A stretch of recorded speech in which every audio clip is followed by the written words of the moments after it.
এই ভিডিও বিশেষ করে ওই দুটো জায়গার মুসলমানদের জন্য আমার এই ভিডিওটা বানানো। 34টা সিটের ভিতরে বিজেপি জিতে আছে 4টে, আর বাকিগুলো তৃণমূল কংগ্রেস জিতে আছে। এই কথাটা কিন্তু আমাদের সকলের চিন্তা ভাবনা করার দরকার। যদি এরা বিজেপিকে হারানোর জন্য ওয়েস্ট বেঙ্গলে এসছে, তাহলে পশ্চিমবাংলার ভিতরে বিজেপির যে জায়গাটাই বেশি আছে সেই জায়গায় গিয়ে এরা ভোটে দাঁড়াতে পারতো। যদি এদের উদ্দেশ্য এটাই থাকতো যে আমরা বিজেপিকে হারাতে চাই, তাহলে এরা সেই জায়গাগুলোই গিয়ে দাঁড়াতো। মুর্শিদাবাদ আর মালদাতে এরা দুজনে এই কারণেই লড়াই করছে যে মুর্শিদাবাদ আর মালদাতে যে 30টা সিটে মমতা ব্যানার্জি জিতে আছে, যেন সেইগুলোকে ক্যাপচার করে বিজেপির ফান্ডে দেওয়া যায়। আর বিজেপির তরফ থেকে এই ষড়যন্ত্রটা পুরোপুরি করা হয়েছে, যার কারণে এই দুজনকে ওই জায়গায় নামানো হয়েছে। আপনারা প্রত্যেকেই ভিডিওটা দেখলেন। একজন ব্যক্তি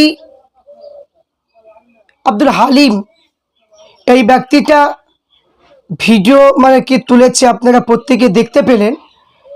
যে ভিডিওর মাধ্যমে আমরা দেখতে পেলাম যে হুমায়ুন কবির মহাশয় যে দলের সঙ্গে যুক্ত, মিম পার্টির সঙ্গে যুক্ত হয়েছেন, এবং মিম পার্টি যিনি নেতা, আমাদের পার্লামেন্টে সবচাইতে মুসলমানের দিক দিয়ে কোনো কিছু হলে পার্লামেন্টে হুঙ্কার আওয়াজ দেন, বাঘের মতো তিনি আওয়াজ তুলেন। এবং বাংলার জমিনে পীরজাদা নওশাদ সিদ্দিকী ভাইজান, তিনিও বাঘের মতো গর্জন পার্লামেন্টে তুলেন।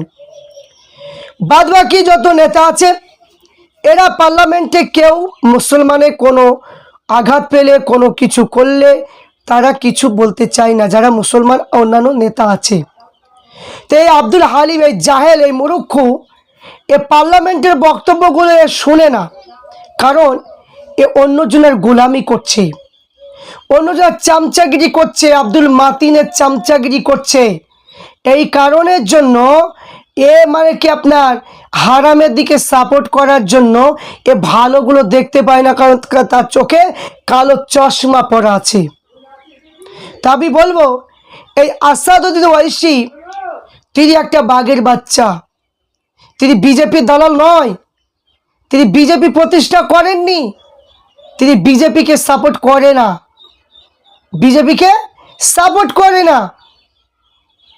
তিনার একটা দল আছে, মিম একটা দল, সেই মিম দলের তিনি আপনার প্রতিষ্ঠাতা, সেই মিম দল দলের নেতা তিনি। এখানে কোনোদিন তো হক কথা বলার ক্ষমতা নেই, কোনোদিন তো মানুষের পাশে দাঁড়ানোর ক্ষমতা নেই, কোনোদিন যে কোনো কিছু বিরুদ্ধে একটা আলোচনা সভা করবো তারও ক্ষমতা নেই। আর যারা একটু জাতি ধর্ম বর্ণ নির্বিশেষে প্রত্যেক মানুষের হয়ে যারা একটু কথা পার্লামেন্টে তুলে ধরে, আর তাদেরকে বিজেপির দালাল বলছে, বিজেপির দালাল। তা আমি বলবো, বিজেপির দালাল যদি হয়, যার গোলামি করছো তারাই বিজেপির দালাল, তাদের সঙ্গে বিজেপির সম্পর্ক। ভালো করে একটু ইতিহাসটা পড়ে দেখো।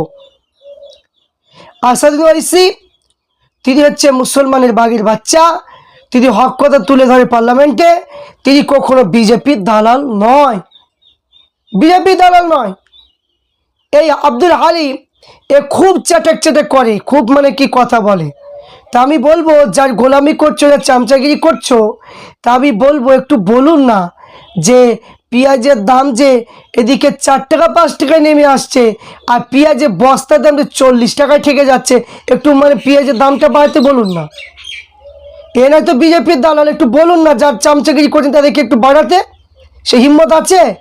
সে হিম্মত নেই।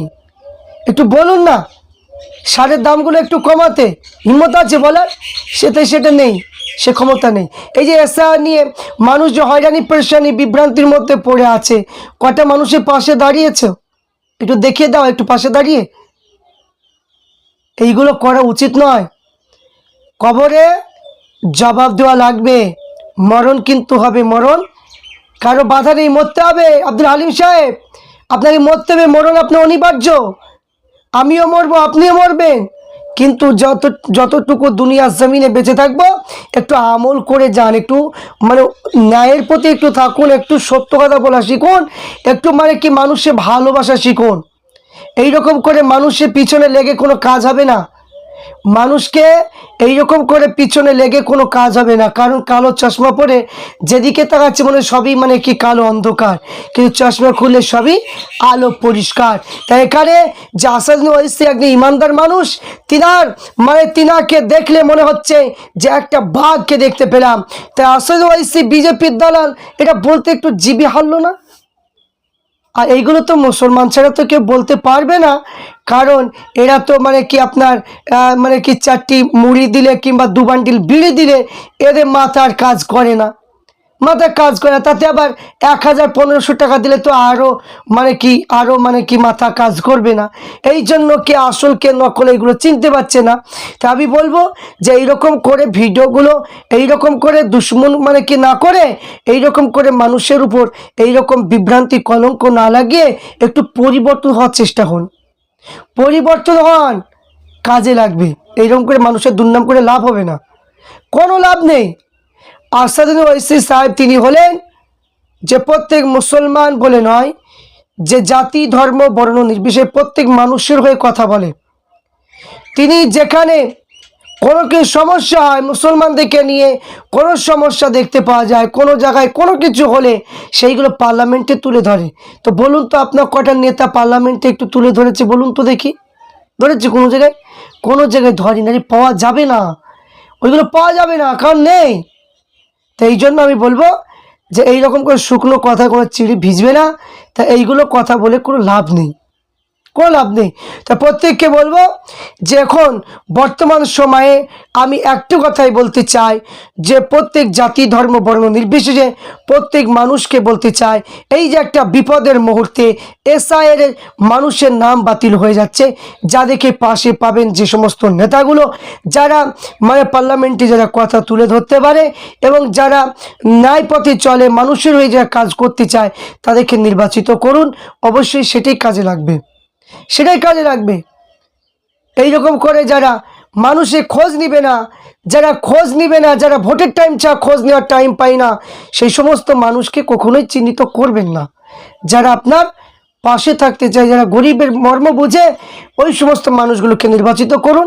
অবশ্যই আপনাদের উপকারে আসবে, আমি এটাই বলতে চাই।